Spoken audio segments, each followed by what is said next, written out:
Hola, soy Tony Hernández, el profesor del curso de metadatos que estamos dando. Me alegro saludarles, aunque sea en la distancia. Espero que tengamos oportunidad de encontrar algún hueco. Tengo que hablar con Sánchez o con ustedes mismos para intentar tener algún día alguna clase, digamos, en modo sincrónico.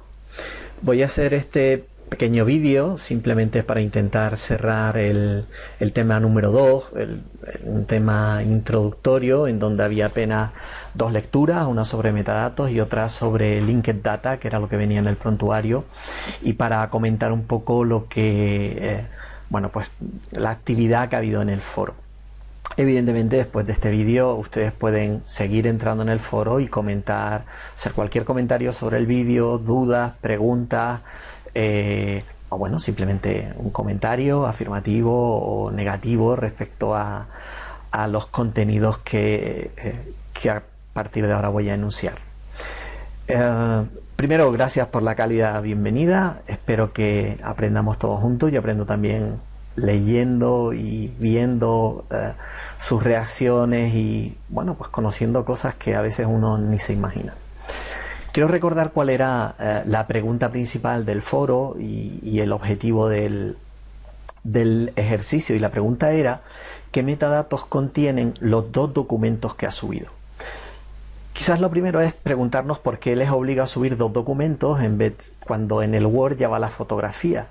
La razón es simple: yo quiero que suban dos documentos porque son dos tipos de documentos muy distintos, que evidentemente uno se puede embeber dentro del otro, pero eso hace que dé lugar a otro documento distinto. Así que en este caso los metadatos del documento son uno, que pueden hacer referencia también a la fotografía, pero los datos de la fotografía por sí mismos son otros. En un caso son metadatos muy poco técnicos. Los metadatos que lleva un documento de Word normalmente tienen que ver con la autoría, el título. También hay metadatos técnicos: cuántas palabras, cuántas frases, cuántos párrafos lleva el nuestro, cuándo fue creado. Pero los metadatos técnicos de una fotografía son mucho más. Luego hablaré del esquema que lleva, de donde he sacado esos metadatos, pero son metadatos técnicos, repito, muy distintos, mucho más numerosos en este caso de los metadatos que puede llevar un documento de Word. Hacía también en el enunciado del ejercicio una referencia al canal Cocina. Como nadie ha comentado, prácticamente nadie, solo una persona ha comentado algo del canal Cocina, lo dejaremos porque volveremos sobre ese ejemplo probablemente más adelante. Y lo que hice fue poner un foro de pregunta y respuesta, que a muchos les ha extrañado. ¿Por qué un foro de pregunta y respuesta en un foro general? La razón de un foro de pregunta y respuesta es que al poner un foro de pregunta y respuesta lo que logro es que la opinión del primero, de los tres primeros, no influya en lo de segundo. Quiere decir que es una forma de ver por dónde va cada uno de forma individual sin que influencie la opinión de los otros, por lo menos hasta que uno haya dado su primera opinión. Y es muy beneficioso, en mi opinión, didácticamente, porque hace que cada uno se esfuerce el doble por intentar interpretar qué es lo que el profesor pide. Repito, creía que la pregunta era muy clara, ya he visto que para algunos no. ¿Qué metadatos contiene? ¿El título de un documento es un metadato? Aparentemente sí. ¿Y el título del documento es el título del fichero? Es decir, una cosa es el nombre del fichero y otra es el título del documento. Resulta muy curioso porque prácticamente todos han puesto de manifiesta la importancia de los metadatos, como no podía ser menos. Casi todos habéis dicho que no, pues mi documento lleva metadatos descriptivos. Les invito a que revisen un poco cuál ha sido el mensaje, sin mayor ánimo que el de revisar, pero en donde algunos, como déjenme porque lo tenía apuntado por aquí, como Ayella, hablaba de, bueno, medio digital, medio, un tipo de metadatos medio, y decía el valor de medio es digital. Tipo de documento, fotografía. Había otros que decían no. Y otro metadato de Ayella, pues el autor. Sin embargo, Janet no hablaba de autor. Janet hablaba de creador, y de hecho como creador pone a Apple y distingue entre creador y autor, y ponía como formato el JPEG, y no hablaba de la fotografía. Quiero decir que prácticamente cada uno intentó descubrir qué tipo de metadatos estaba intentando sacar, en este caso el profesor. Es curioso entonces que aunque todo, y por eso yo hablaba de despreocupación, evidentemente no estoy diciendo que no les preocupen, pero si ustedes lo piensan, ninguno de los estudiantes que ha participado en el foro ha añadido un solo metadato a su documento.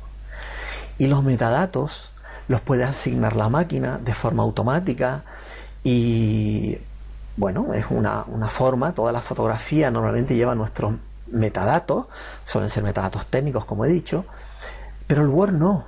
El Word no lleva metadatos, lleva algunos metadatos técnicos, pero en Word lo normal es que cada uno, tanto un Word como un PDF, que cada uno adjuntemos nuestros metadatos, pero son creados manualmente y ustedes no han creado ni un metadato. Así que si parte de la profesión es crear metadatos, deberían ustedes preocuparse un poquito más. Tiene alguna ventaja, no sé si alguna vez lo han probado. Una de las cosas que se critica al sistema operativo Windows es que cuando uno tiene mucho documento en su computadora, es difícil encontrar algo de contenido cuando lo estás buscando. Lo que pocos saben, o los que pocos practicamos, es que cuando uno crea un documento Word, al documento Word le puede poner quién es el autor, un título e incluso etiquetas. Y si uno se fija en el administrador de archivos, en donde nos pone el nombre del fichero, la fecha en que se creó, de la última modificación, si le dan ustedes al botón derecho van a ver que también pueden ordenar los documentos que tienen en función de quién es el autor, en función de las etiquetas, en función de los títulos, y a veces simplemente ordenando por esos campos que nos permite el administrador de archivos, también uno puede encontrar muchas cosas. Es más, uno puede buscar en los archivos del administrador de archivos de Windows normal o incluso en el Finder de Apple Macintosh. Oye, quiero archivos cuyo autor sea Tony, o cuyo autor sea, bueno, pues quien sea de ustedes, ¿vale? O que tenga esta etiqueta, estas palabras claves. Así que si cuando hacen un documento aprendiesen a asignarle los metadatos, estaríamos avanzando mucho para ayudarnos a nosotros mismos a descubrir cuáles son esos metadatos.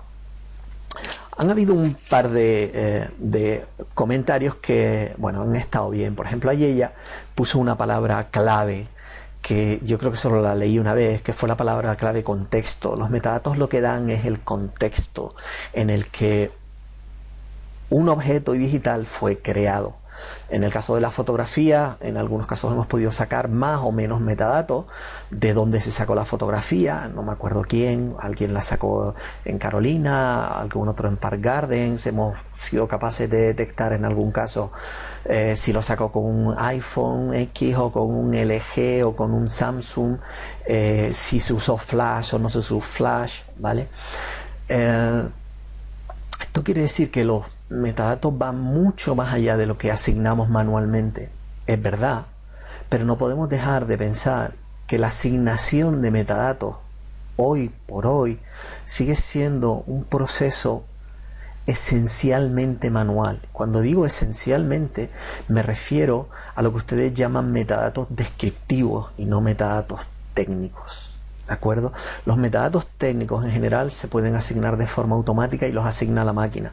La máquina pone quién es el autor simplemente porque el nombre de nuestro teléfono o la cámara de nuestro teléfono está asociada al nombre que hemos puesto en nuestro teléfono o en nuestro ordenador, en nuestro dispositivo.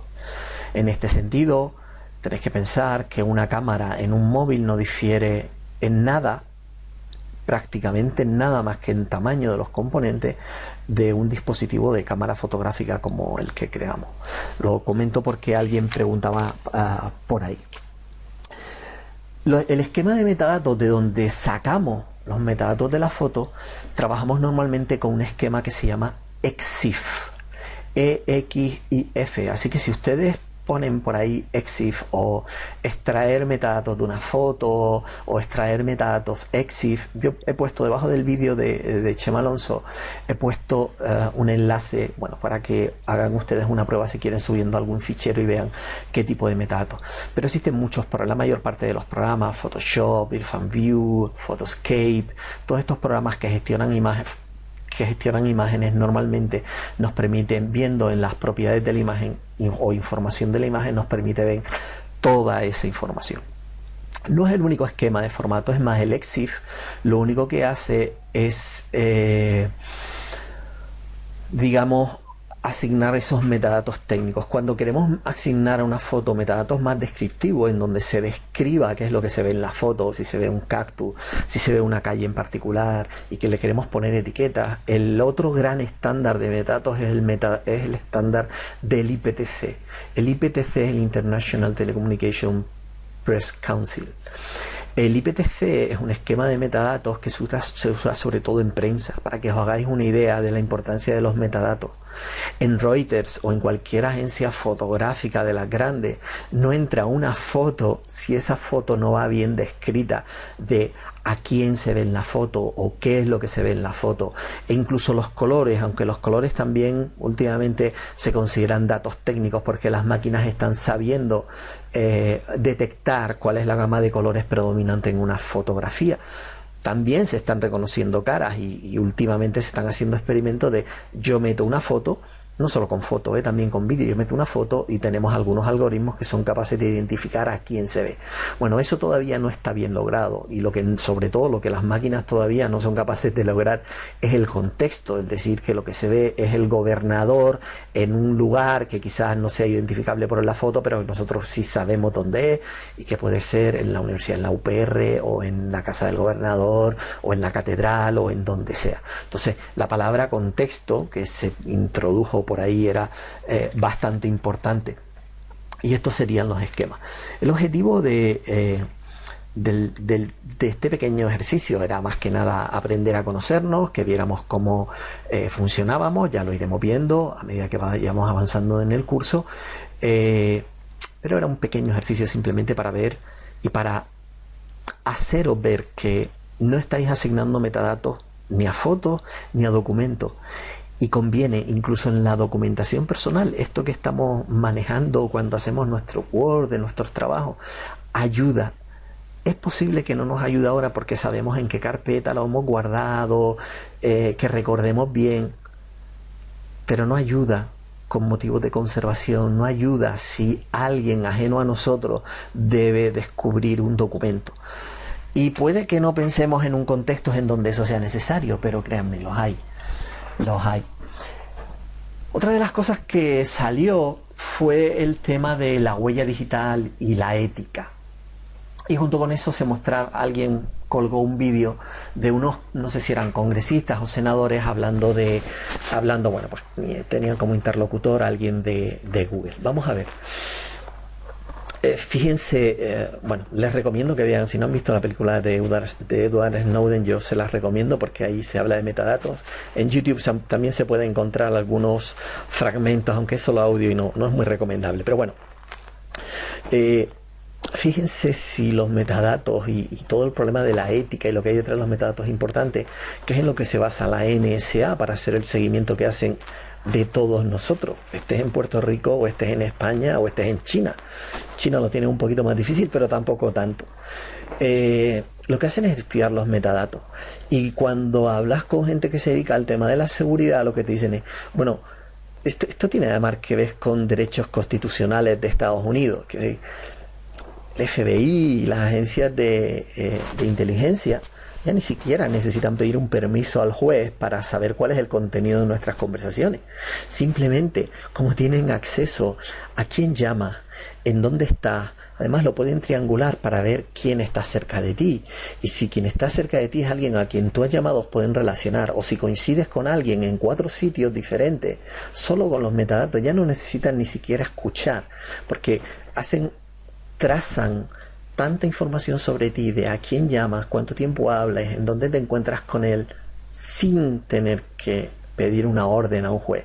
No necesitan saber lo que hablamos, Lo único que necesitan es establecer todas esas relaciones. Sumando unas y otras, son capaces de deducir por lo menos muchas cosas. Así que no es un tema en el que vayamos a entrar mucho en este curso. Así que les invito a que ese sea un tema a tratar en algún curso, lógicamente, de seguridad o de ética incluso.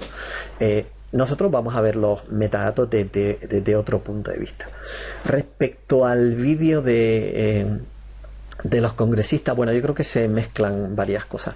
Los metadatos no tienen absolutamente nada que ver con lo que es la neutralidad de la red. Y por otro lado, bueno, era un vídeo evidentemente con un montaje, entonces falta todo el contexto. Hay que tener también mucho cuidado con eso, ¿verdad? Y no sé qué más me dejo. Yo creo que, bueno, para hacer un primer ejercicio ha estado bien. Simplemente vamos a ver un poquito, vamos a ver algunos esquemas de metadatos. El próximo tema irá de eso. Pondré pondré fundamentalmente lecturas, quizás algún vídeo también entre esta noche y mañana. Vamos a aprender a saber qué es lo de esquemas. Qué es lo de esquemas, y vamos a hablar de, bueno, un poco, será una introducción simplemente al uso de algunos esquemas de metadatos en distintos escenarios, porque luego lo que vamos a ver en realidad son los esquemas de metadatos. He añadido, lo tienen ustedes en donde es la evaluación. Ya les diré cómo vamos a seguir haciendo la evaluación. No obstante, he añadido un nuevo punto a cómo es la evaluación. No me acuerdo cuál de los puntos era, pero bueno, lo pueden ver en el tema 1, que pone algo así como nuevo y con la fecha de ayer. Les invito a que lo lean. Ya marcaré el ejercicio. Van a ver como dos ítems que valen 20-25%, me parece. Entonces ya avisaré de qué ejercicio hay que hacer y cómo hay que hacerlo y cuándo hay que entregarlo, etcétera. Bueno, nada más. Un saludo desde Madrid para Río Piedras, para San Juan, para Puerto Rico. Estén ustedes donde estén. Un placer estar con ustedes. Esperemos que tengamos oportunidad de compartir un poquito más en directo en alguno de los temas. Y nada, nos seguiremos hablando. Un saludo. Gracias.